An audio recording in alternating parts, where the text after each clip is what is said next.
এতদিন নানা জল্পনা কল্পনা চললেও অবশেষে অতি দ্রুততায় এবং বাংলাদেশের ইতিহাসে এবারই প্রথম বন্দরের গুরুত্বপূর্ণ কোনো অবকাঠামো বিদেশি প্রতিষ্ঠানের কাছে দীর্ঘদিনের জন্য দিয়ে দিল অন্তর্বর্তী সরকার। কিন্তু এখানেই কি শেষ? বাংলাদেশের অর্থনীতির লাইফলাইন হিসেবে পরিচিত চট্টগ্রাম বন্দরের অন্য টার্মিনালগুলোও কি একে একে বিদেশের নিয়ন্ত্রণে চলে যাবে?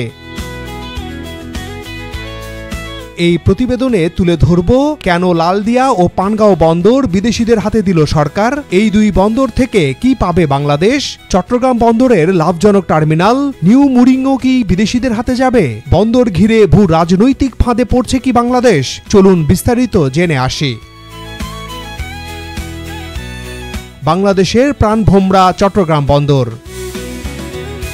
চট্টগ্রাম বন্দর বাংলাদেশের অর্থনীতির হৃদস্পন্দন।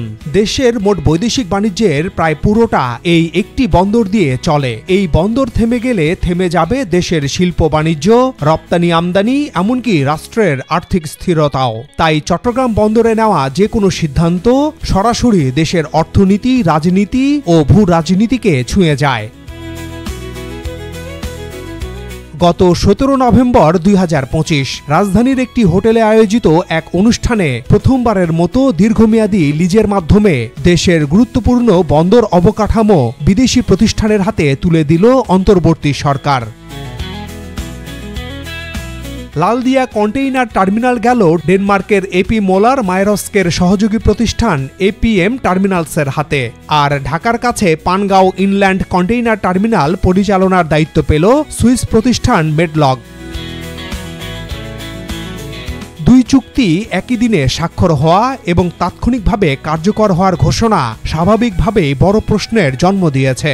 বাংলাদেশ কি বন্দরের নতুন যুগে প্রবেশ করছে, নাকি নবযুগের আড়ালে লুকিয়ে আছে নতুন ধরনের ঝুঁকি?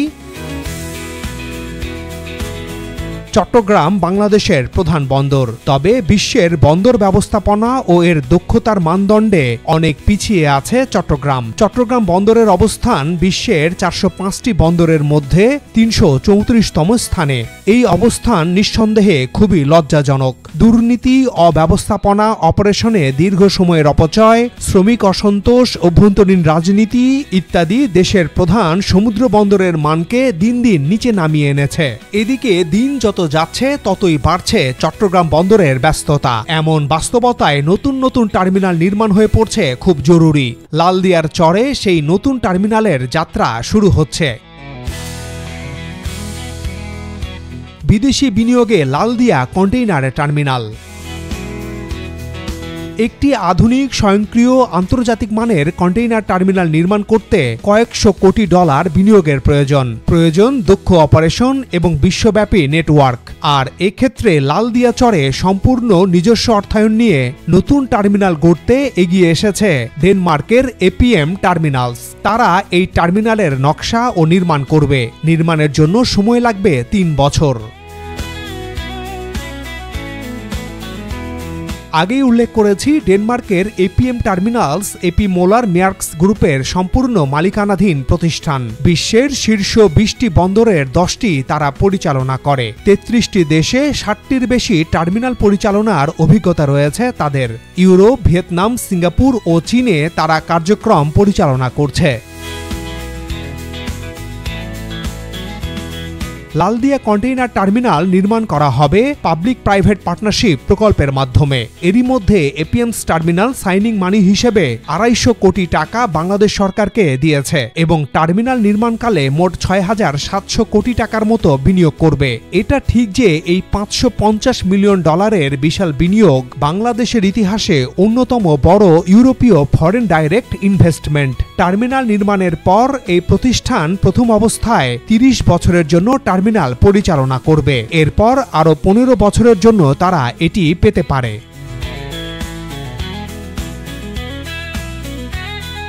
সরকার বলছে টার্মিনাল চালু হলে চট্টগ্রাম বন্দরের হ্যান্ডলিং সক্ষমতা 44% বাড়বে, বন্দর হবে দ্রুততর, ব্যবসায়ীদের সেবা হবে উন্নত।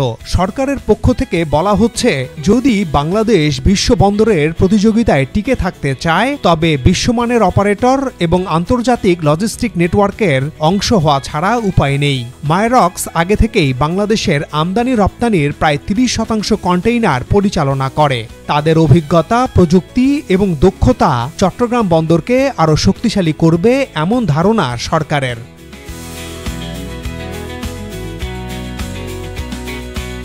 কিন্তু আপত্তিটা কোথায়? প্রধান আপত্তি হচ্ছে বিদেশিদের মাধ্যমে দেশের প্রধান বন্দরের একটি নতুন টার্মিনাল নির্মাণের সিদ্ধান্ত এত দ্রুত কেন নিল অন্তর্বর্তী সরকার? এছাড়া কোনো উন্মুক্ত দরপত্রের মাধ্যমে বা কোনো প্রতিযোগিতা ছাড়াই এই ধরনের সরকারি চুক্তি পুরো প্রক্রিয়াটাকে প্রশ্নবিদ্ধ করেছে। লালদিয়ার পুরো প্রক্রিয়া হয়েছে সম্পূর্ণ অস্বচ্ছভাবে। চুক্তির কোনো ধারা প্রকাশ করা হয়নি। কি শর্তে লিজ দেওয়া হয়েছে, বন্দর কত রাজস্ব পাবে, অপারেটরদের কর্তৃত্ব কতটুকু, এসব প্রশ্নের উত্তর কেউ জানে না। ফলে দুই ধরনের বাস্তবতা তৈরি হয়েছে। একদিকে বিশাল বিনিয়োগে বন্দর সক্ষমতা বাড়ছে, অন্যদিকে চুক্তির অস্বচ্ছতায় উদ্বেগও বাড়ছে, যা নিয়ে প্রশ্ন তুলছে নাগরিক সমাজ, রাজনৈতিক দল ও টিআইবির মতো প্রতিষ্ঠানগুলো।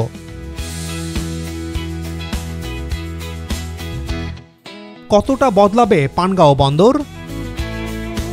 ঢাকার কাছে কেরানীগঞ্জে বুড়িগঙ্গা নদীর তীরে অবস্থিত পানগাঁও ইনল্যান্ড বন্দর ঢাকা মাওয়া ভাঙ্গা এক্সপ্রেসওয়ে থেকে মাত্র 3 কিলোমিটার দূরে হওয়ায় এটি কৌশলগতভাবে অত্যন্ত গুরুত্বপূর্ণ একটি স্থান। এটি রাজধানীর শিল্প এলাকা, পোশাক কারখানা এবং আমদানি রপ্তানির বড় অংশের সাথে সরাসরি সংযুক্ত। এটি নির্মাণের মূল উদ্দেশ্য ছিল ঢাকার ভেতরে লজিস্টিক চাপ কমানো, চট্টগ্রাম বন্দরের উপর নির্ভরতা সামান্য হলেও হ্রাস করা এবং নদীপথকে বাণিজ্যে পুনরুজ্জীবিত করা। কিন্তু বাস্তবতা হলো 2013 সালে উদ্বোধনের পর প্রায় 12 বছরে টার্মিনালটি প্রত্যাশিত সাফল্য পায়নি। ক্রেন কম, যন্ত্রপাতি পুরনো, লজিস্টিক সংযোগ দুর্বল, আমলাতান্ত্রিক জটিলতা সব মিলিয়ে টার্মিনালটি লোকসানে ডুবে গেছে প্রায় 165 কোটি টাকা। ব্যবসায়ীরা পানগাঁওকে তেমনভাবে বিকল্প হিসেবে গ্রহণ করেননি, কারণ সেবা ছিল ধীর, অনির্ভরযোগ্য এবং চট্টগ্রাম বন্দরের সাথে প্রতিযোগিতামূলক নয়। এই বাস্তবতায় সরকার উন্মুক্ত দরপত্র ডাকে এবং সুইস প্রতিষ্ঠান মেডলক 22 বছরের জন্য টার্মিনালটি পরিচালনার দায়িত্ব জিতে নেয়। তাদের পরিকল্পনা অনুযায়ী প্রথম ধাপে $40 মিলিয়ন আর দীর্ঘমেয়াদে $400 মিলিয়ন পর্যন্ত বিনিয়োগ হতে পারে। টার্মিনালে যুক্ত হবে আধুনিক মোবাইল হারবার ক্রেন, 24 ঘন্টা বিদ্যুৎ, রিফার সংযোগ, সমৃদ্ধ খালি কন্টেইনার ইয়ার্ড, মেরামত সুবিধা এবং প্রায় 10,000 বর্গমিটার নতুন ফ্রেট স্টেশন। সবচেয়ে বড় পরিবর্তন আসবে থ্রু বিল অব লেডিং সুবিধা চালুর মাধ্যমে, যার ফলে বিদেশি জাহাজ থেকে সরাসরি পানগাঁও পর্যন্ত মালামাল আসতে পারবে। কাগজপত্র, কাস্টমস ও লজিস্টিক্স হবে আরও দ্রুত।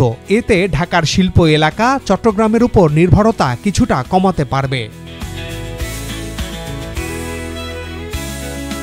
চুক্তির পর পানগাঁও টার্মিনাল বদলে যাচ্ছে একঘেয়ে লোকসানি বন্দর থেকে সম্ভাবনাময় লজিস্টিক হাবে। যদি পরিকল্পনাগুলো বাস্তবায়িত হয় তবে এটি ঢাকা অঞ্চলের বাণিজ্যকে নতুন গতি দিতে পারে এবং দেশের সামগ্রিক সরবরাহ ব্যবস্থা আরও শক্তিশালী হয়ে উঠবে। চট্টগ্রামের নিউ মুরিং নিয়ে কি হচ্ছে? চট্টগ্রামের নিউ মুরিং কন্টেইনার টার্মিনাল এই বন্দরের সবচেয়ে লাভজনক ও কৌশলগতভাবে গুরুত্বপূর্ণ সুবিধাগুলোর একটি। সম্প্রতি লালদিয়া ও পানগাঁও টার্মিনাল বিদেশি প্রতিষ্ঠানের হাতে যাওয়ার পর স্বাভাবিকভাবেই প্রশ্ন উঠেছে, নিউ মুরিং টার্মিনালও কি বিদেশিদের নিয়ন্ত্রণে চলে যাবে? বন্দর খাতের বর্তমান পরিবর্তন, সরকারের নীতি এবং আন্তর্জাতিক অপারেটরদের আগ্রহ বিবেচনা করলে এই প্রশ্নের উত্তর পরিষ্কার না হলেও এর দিক নির্দেশনা খুব পরিষ্কার।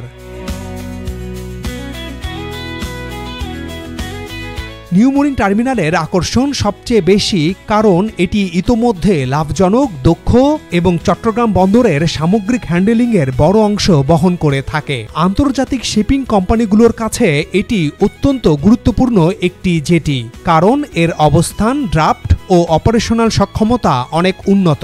এ কারণেই ইউরোপীয়, মধ্যপ্রাচ্য এবং চীনা অপারেটররা একাধিকবার নানাভাবে আগ্রহ দেখিয়েছে, বিশেষ করে যখন বাংলাদেশ সরকার তার আধুনিকায়ন বা সম্প্রসারণের পরিকল্পনা করেছে। তবে লাভজনক হওয়ার কারণেই এটি সবচেয়ে সংবেদনশীল।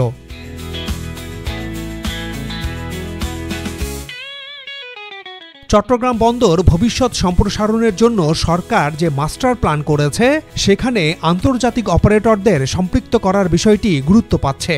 দ্বিতীয়ত, সরকারের পক্ষ থেকে বারবার বলা হচ্ছে বন্দরকে বিশ্বমানের প্রতিযোগিতায় টিকিয়ে রাখতে হলে বৈশ্বিক অপারেটরদের অংশগ্রহণ বাড়াতে হবে। তৃতীয়ত, নিউ মোরিংয়ের আধুনিকায়নে যে হাজার হাজার কোটি টাকার বিনিয়োগ প্রয়োজন, তা একা সরকার বা দেশি প্রতিষ্ঠানগুলো সম্ভবত বহন করতে পারবে না।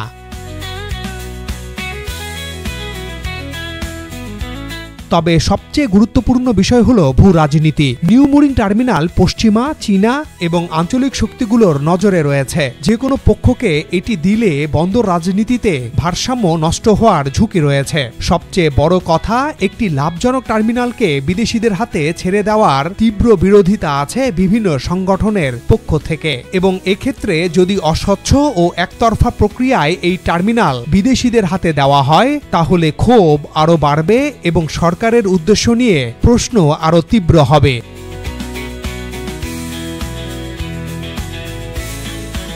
দর্শক, বন্দর নিয়ে সরকারের এই উদ্যোগগুলোকে আপনারা কিভাবে দেখছেন? নিউ মোরিং টার্মিনাল কি বিদেশিদের হাতে দেওয়া উচিত? চট্টগ্রাম বন্দর নিয়ে সরকার কি ভূ রাজনৈতিক ফাঁদে পড়তে যাচ্ছে? আপনাদের মন্তব্য লিখে জানান আর চ্যানেলটি সাবস্ক্রাইব করে আমাদের সাথে থাকার অনুরোধ জানাই।